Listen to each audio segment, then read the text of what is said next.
Welcome to TWC. My name is Magembe. In today's episode, we'll be looking at beekeeping, and we'll be looking at the most important beekeeping equipment that you need to understand if you're interested in beekeeping. So today we'll be looking at langstroth hive. But first of all, before we discuss the langstroth hive, usually most people understand three types of hives. The first one is langstroth hive.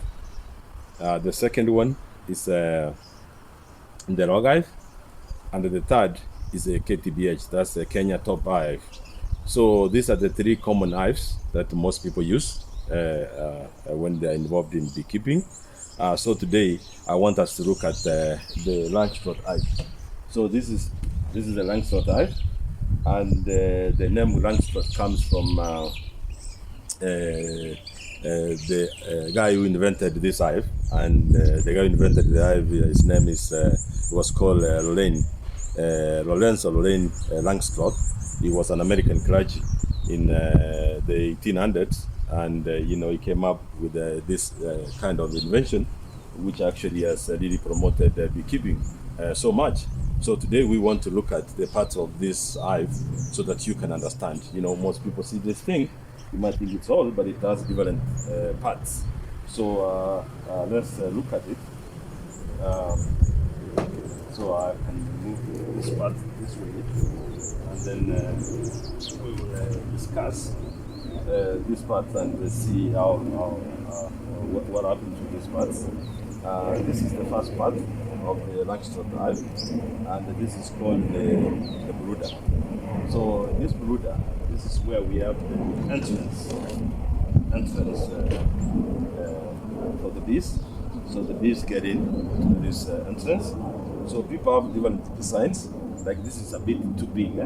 Usually this entrance needs to be just small enough for the bees to get in and come out. So you need to understand this really well, because if you are interested in beekeeping, when you start doing beekeeping, what happens is that you're gonna want to source your equipment. So you need to understand what is the right equipment to source. So there's a lot of people who manufacture this, or who it's a lot of carpenters who try to make this langstroth hive, but if they do it wrongly, it's not going to help you.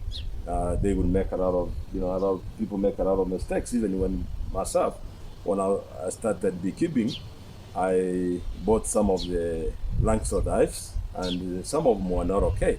So with experience, I'm now understanding what is the right langstroth hive to actually buy. So again, as I was trying to tell you, this is the entrance. So when you're buying, you need to see this entrance needs to be a bit longer and a bit smaller.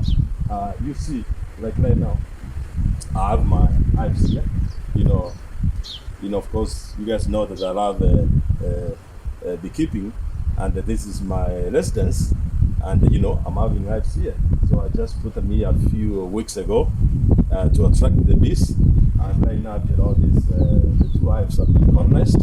So I'm gonna leave them here for some time. Then I will move them here and put them somewhere here in my compound, so that I'll be having bees here at my place. So I have, of course, another apiary in the village, but right now here in the city, I'm having the bees. So as I was saying, this bottom box is the brooder, and this brooder has flames. This is called a flame. So if you look at this flame, this is where actually the bees, when they come in, this is where they make the combs. And if you see, most people say, hey, when I start beekeeping, how do I gonna get my bees?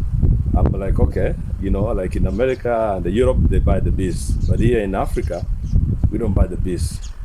We just set it up, we attract the bees, and they come. The swarm just comes in, and the hive is colonized. So what we do is that we put some wax. If you look, you can see that there's wax that has actually been put along this groove on the flame, and This one is just wax that has been put. Some of them use wax sheet. So you can see a sheet that is put that way, and you can see all these wires. These wires is to direct the bees. So once they start building their comb here, it directs the bees so that they can make the comb all the way this way. So these are the frames that we have at the bottom box, which now we do know now. It's called the brooder. So this is the brooder, and then after the brooder, we have this other box. This box is actually called the super. This is the box that you put on top of the brooder. And this box, the top box is called the super. And if you look at the bottom of this super, you can see there is a mesh, a wire mesh that is there. That wire mesh is called the queen excluder. So this wire mesh is called the queen excluder. So what happens is that once the bees actually come in, they come from here. So they start building at the bottom a box, which is the brooder, and the queen, that is where we want the queen to stay. So the queen will be laying eggs, and so all the eggs that the queen lays will be at the brooder, and then we don't want the queen to actually go to the top box, because this is where we harvest from. We only want honey on the top box. So this is the super, and you have seen the queen excluder, and at the top, at the super, we have these flames. So you see the flames are a bit smaller compared to what we had at the bottom. So this is where we harvest from. We harvest from the super, so when you are harvesting, we will only take away this one, and we harvest, but we will not disturb the brooder. So we will not disturb the queen, so once the queen is not disturbed, because we want this, once the bees come here, we want this to continue. Before people here as this kind of hive, what was happening is that, like the log hive, once you are removing you remove all the honey, you destroy the colony, basically. But now with this kind of setup, you don't destroy the colony. So you take a bit of the honey. There is more left down here for the bees, because the bees use honey as food. So for the bees to continue. So once we harvest from here, we bring empty frames back, we put them here, and the following day they start producing more honey. And then once you've seen on this top box, the super, we have another part which is called the cover. So you see this cover as a metal sheet at the top.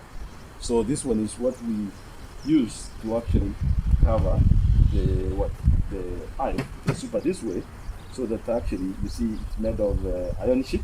So what it means is that when it's raining, water cannot be able to seep into the hive. So our bees are comfortably in there. They are protected from harsh weather, and and this is the cover. Of course, whenever you want to harvest, this is the cover you remove this way, and then you start harvesting. You start removing your flames as you harvest, and then once you take the flames to the extractor, you get out your honey. Then you bring back the flames. So basically, this is the langstroth hive, and you have seen the parts of the langstroth hive as we have mentioned them. The bottom box is the brooder. Then this is the entrance, and then these are the flames. The top box is the super, and you have seen that we have put a wire mesh between the brooder and the super, and that wire mesh is called the queen excluder. And then of course we have shown the top cover, which covers the hive, and these are the parts of this langstroth hive. So if you are interested in beekeeping, this is a very important equipment, because you're going to need this. Basically, you're going to need this to start beekeeping. Usually people prefer this one because it's easier to harvest from the langstroth, and you can get a lot of honey. Because let's assume you want to get more honey, you can just add a second box to this one. So you have this one here. You can just add another box and you put the cover. You can add another box, you put the cover. You can have 3 boxes on top of the Brooder.